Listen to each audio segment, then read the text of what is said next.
půlnoc na monitoru, píšu mu, jestli dáme hru. Čekám na pozvánku, že rozbijem tu nudu a tmu. Místo připoj se mi v chatu, pípne strohá věta, jdem spát. Píše mi, jako by končil kousek světa. Zase mě odpálkoval, má to asi taky dost. Tenhle semestr nám staví do cesty jen samou kost.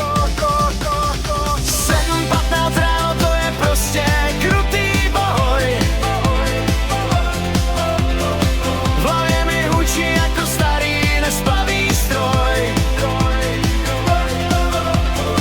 Ještě, že jsou to přednášky, co nás dneska čekají.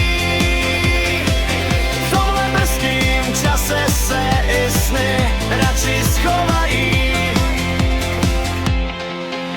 Ale on nekončí, hned se mě ptá na ty algoritmy, jestli projekt sedí a jestli má ty správný rytmy. Pak skriptovací jazyky a úkoly do skriptů. Jsem v pasti kódů bez nápadů a bez vtipů.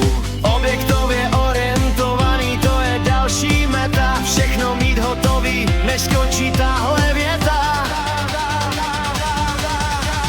7:15 ráno, to je prostě krutý boj.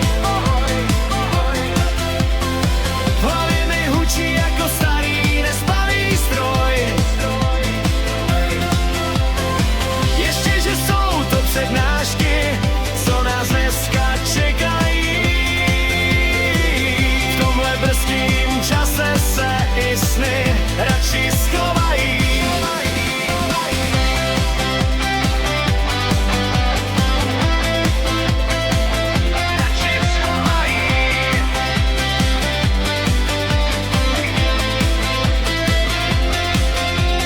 Všemu protokoly nachystaný na minutu, připravený na výuku, i když cítím únavu krutou. Zápisníky plný mozek už mi skoro přetéká. Tahle ranní kalvárie na nás oba už zas vyčeká.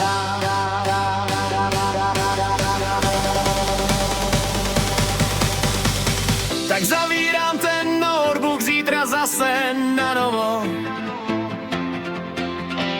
Snad se mi